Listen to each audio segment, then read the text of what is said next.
Welcome to செல்வி சமையல். இன்றைக்கி செல்வி சமையலில் நம்ம ஒரு சூப்பரான மீன் புட்டு ரெசிபி தாங்க எப்படி செய்கிறதுன்னு பார்க்க போகிறோம். இதை மீன் புட்டுன்னு சொல்லுவாங்க, மீன் பொடி மாசுன்னு சொல்லுவாங்கங்க. நம்ம இன்றைக்கி வஞ்சர மீனை வச்சு செய்ய போகிறோங்க. இந்த புட்டு செய்கிறதுக்கு மீன் முள் அதிகமாக இல்லாத மீனை பெரும்பாலும் யூஸ் பண்ணலாங்க. அதிகமாக இருந்தாலும் யூஸ் பண்ணலாம். நீங்கள் க்ளீன் பண்ணுறப்ப பார்த்து க்ளீன் பண்ணணும். குழந்தைகள்லாம் மீன் சாப்பிட மாட்டாங்கன்னா இந்த மாதிரி பொடி மாசாக செஞ்சு கொடுத்தீங்கன்னா விரும்பி சாப்பிடுவாங்கங்க. வாங்க இப்போ நம்ம எப்படி செய்கிறதுன்னு பார்ப்போம். அதுக்கு நான் இன்றைக்கி 1/2 கிலோ அளவுள்ள வஞ்சர மீன் தாங்க நான் எடுத்திருக்கேன். நீங்கள் வாவல் மீன் எடுத்துக்கலாம், உங்களுக்கு விருப்பமான மீன் நீங்கள் எடுத்துக்கலாம். மஞ்சள் உப்பு சேர்த்து கழுவிட்டு வச்சுருக்கேங்க.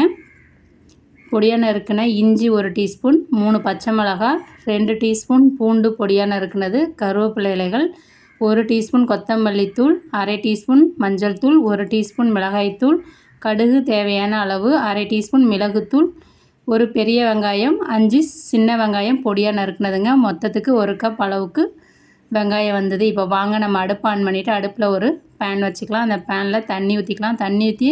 தண்ணியை நல்லா சூடு பண்ணிக்கலாங்க. தண்ணி நல்லா சூடு பண்ணி கொதிக்க வர ஸ்டேஜில் நம்ம வச்சுருக்கிற வஞ்சர மீன் பீசஸை அதில் ஆட் பண்ணிக்கலாங்க.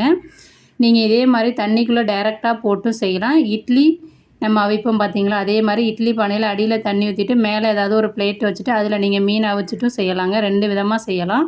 இது கூட மஞ்சத்தூளும் உப்பும் ஆட் பண்ணிக்கலாம். சிறிதளவு ஆட் பண்ணிவிட்டு நல்லா மிக்ஸ் பண்ணிவிட்டு ஒரு 5 நிமிஷம் மட்டும் வெந்தால் போதுங்க. அதோட மீனை நம்ம தண்ணியில் சேர்த்தோடனே வெள்ளையாக அதோட பகுதி மாறும் பாருங்கள். நல்லா நீங்கள் அதை பார்க்க முடியும்.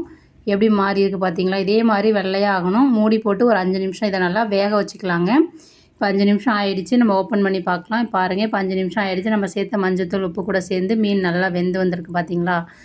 ஃபுல்லாகவே மஞ்சளாக ஸ்ப்ரெட் ஆகி வந்திருக்கு பாருங்கள். நம்ம எடுத்து இந்த மாதிரி ஒரு ஃபோக் வச்சு குத்தி பாருங்கள். ஃபுல்லாக நைஸாக இறங்குனா கரெக்டாக வெந்துருச்சுன்னு அர்த்தங்க. கொஞ்சம் ஹார்டாக இறங்குனா வேகலை, இன்னும் கொஞ்சம் நேரம் வேகணும்னு அர்த்தம். நமக்கு கரெக்டாக வெந்துருச்சுங்க. வெந்த பிறகு நம்ம இந்த மீன் துண்டுகளை எடுத்து ஒரு பிளேட்டுக்கு ட்ரான்ஸ்ஃபர் பண்ணிக்கலாங்க. ட்ரான்ஸ்ஃபர் பண்ணிவிட்டு நல்லா ஆற விடுங்க. ஆற விட்ட பிறகு இந்த மாதிரி உதுத்து எடுத்துக்கலாங்க. இதில் சென்றாக தான் முள் இருக்கும் இந்த வஞ்சர மீனில். அது மாதிரி வாவல் மீன் எடுத்திங்கன்னா அதுலேயும் சென்றாக தாங்க முள் இருக்கும். இந்த மாதிரி எடுத்துட்டு ஓரங்களில் லைட்டாக அந்த இறகு இருந்த பகுதியிலையும் இருக்குங்க, அதையும் நம்ம எடுத்துடணும். இது மேலே இருக்கிற இந்த ஸ்கின் நமக்கு தேவையில்லை, அதனால் அந்த ஸ்கின்னை எடுத்துக்கலாங்க. இந்த மாதிரி ஸ்கின்னை எடுக்காது உங்களுடைய விருப்பம். நான் ஸ்கின்னை எடுத்துட்றேங்க. எடுத்துட்டு அதில் மீன் முள் இல்லாத சுத்தமாக எடுத்துக்கலாங்க. இதே மாதிரி நம்ம வச்சுருக்கிற எல்லா மீனையும் துண்டுகளாக உதுத்துட்டு மீன் முள்ளிலேருந்து மீன் சதை பகுதியை மட்டும் நம்ம தனியாக எடுத்துக்கலாங்க. அப்போ தான் குழந்தைகளுக்கெல்லாம் கொடுக்குறப்ப மீன் முள் இல்லாமல் இருந்தால் தான் குழந்தைகள் விரும்பி சாப்பிடுவாங்க. ஒரு சில பேர் மீன் முள்ளை எடுக்க மலைச்சிட்டே சாப்பிட மாட்டாங்க மீன் வாங்கி. ஆனால் இந்த மாதிரி நீங்கள் மீன் புட்டாவோ பொடி மாசாவோ செஞ்சு கொடுக்குறப்ப எல்லாருமே விரும்பி சாப்பிடுவாங்கங்க. இப்போ நான் எல்லா மீனையும் நல்லா க்ளீன் பண்ணிவிட்டு உதுத்து விட்டு எடுத்து வச்சுருக்கிறேன் பாருங்கள். இப்போ வாங்க நம்ம மீன் பொடி மாஸ் எப்படி தாளிக்கிறதுன்னு பார்ப்போம். அடுப்பை ஆன் பண்ணிவிட்டு அடுப்பில் ஒரு வானல் வச்சுக்கிங்க. வானல் நல்லா சூடாகணும். சூடான பிறகு 3 டேபிள் ஸ்பூன் அளவுக்கு சமையல் எண்ணெய் ஆட் பண்ணிக்கிங்க. எண்ணெய் காஞ்ச பிறகு கடுகு ஆட் பண்ணி பொரிய விடுங்க. காரத்துக்காக 3 பச்சை மிளகா பொடியாக கட் பண்ணி ஆட் பண்ணியிருக்காங்க. உங்களுக்கு விருப்பத்துக்கு தகுந்த மாதிரி நீங்கள் பச்சை மிளகா ஆட் பண்ணிக்கலாங்க. அது கூட பொடியாக நறுக்கின இஞ்சி, பொடியாக நறுக்கின பூண்டு ஆட் பண்ணி அதில் இருக்கிற ஈரத்தன்மை போகிற வரையும் நல்லா லைட் கோல்டன் ப்ரௌன் கலர் ஆகிற வரையும் வதக்கிக்கலாங்க. இப்போ பாருங்கள், பூண்டும் இஞ்சும் நல்லா வதங்கிடுச்சு. வதங்கின பிறகு நம்ம கட் பண்ணி வச்சுருக்கிற வெங்காயத்தை ஆட் பண்ணிக்கலாங்க. நான் ஒரு பெரிய வெங்காயம், 5 சின்ன வெங்காயம் நைஸாக கட் பண்ணி வச்சுருக்காங்க. அந்த வெங்காயத்தை ஆட் பண்ணிவிட்டு வெங்காயம் நல்லா கோல்டன் ப்ரௌன் கலர் ஆகிற வரையும் ஒரு 2லேருந்து 3 நிமிஷம் அடுப்பை சிம்மில் வச்சு வதக்கிக்கலாங்க. வெங்காயம் வதங்கிட்டு இருக்கப்பயே 2 கொத்து அளவுக்கு கருவேப்பிலை இலைகள் ஆட் பண்ணிக்கிங்க. கருவேப்பிலை இலைகள் ஆட் பண்ணிங்கன்னா ஃப்ளேவர் சூப்பராக இருக்குங்க. நம்ம எப்பொழுதுமே முட்டை போட்டு செய்வோம்ல, அதே மாதிரி தான் இருக்கும் இந்த மீன் பொடி மாசு.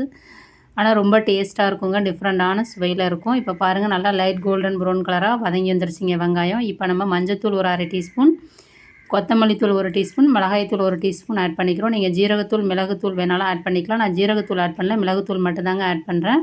ஆட் பண்ணிவிட்டு இந்த மசாலாவில் இருக்கிற பச்சை வாசனை போகிற வரையும் ஒரு 1லேருந்து 2 நிமிடங்கள் இதை நல்லா அடுப்பை சிம்மில் வச்சு வதக்கிக்கலாங்க. அதுக்கு சுவைக்கேற்ப உப்பு ஆட் பண்ணிக்கலாம். நம்ம மீன் வேக வைக்கிறப்பே உப்பு சேர்த்து வேக வச்சுருக்குறோம். அதனால் இந்த பொருட்களுக்கு தேவையான அளவு உப்பு ஆட் பண்ணிவிட்டு தேவைன்னா அப்புறம் ஆட் பண்ணிக்கலாங்க. இந்த மாதிரி நல்லா எண்ணெய் பிரிஞ்சு வர வரைக்கும் ஒரு 2 நிமிஷம் நல்லா வதக்கிக்கிங்க மசாலாவை. மசாலா நல்லா வதங்கிடுச்சிங்க. வதங்கின பிறகு இப்போ நம்ம வேக வச்சு உதுத்து வச்சுருக்கிற மீன் பொடி மாஸ் வந்து அதில் ஆட் பண்ணிக்கலாங்க. ஆட் பண்ணிவிட்டு நல்லா மிக்ஸ் பண்ணுங்கள். ஒரு 2லேருந்து 3 நிமிஷம் மிக்ஸ் பண்ணால் போதும். அடுப்பை சிம்மில் வச்சுட்டு மிக்ஸ் பண்ணுங்கள். ரொம்ப ஹை ஃப்ளேமில் வச்சு மிக்ஸ் பண்ண வேணாம், ரொம்ப கருகிடும். இப்போ நல்லா நான் மிக்ஸ் பண்ணிவிட்டேன். இடையில 2லேருந்து 3 நிமிஷத்தில் வேகிற டயத்தில் ஒரு 30 செகண்ட் வரைக்கும் நல்லா மிக்ஸ் பண்ணி கொடுத்துட்டே இருந்தீங்கன்னா அந்த மசாலா மீனில் எல்லா பக்கமும் ஸ்ப்ரெட் ஆகி நமக்கு சூப்பரான மீன் பொடி மாஸ், வஞ்சர மீன் பொடி மாஸ் வந்து தயாராகிடுச்சிங்க. இதை நீங்கள் எல்லா வித சாதத்துக்கூடையும் வச்சு சாப்பிட்லாம். செம்மையாக டேஸ்ட்டாக இருக்குங்க. இதே மாதிரி நீங்களும் உங்கள் வீட்டில் ஒரு தடவை வஞ்சர மீன் பொடி மாஸ் செஞ்சு சாப்பிட்டு பார்த்துட்டு எப்படி இருந்ததுன்னு சொல்லுங்கள். நம்ம சேனலை லைக் பண்ணுங்கள், ஷேர் பண்ணுங்கள், சப்ஸ்கிரைப் பண்ணுங்கள், கமெண்ட் பண்ணுங்கள். Thank you very much. நெக்ஸ்ட் வீடியோவில் பார்ப்போம்.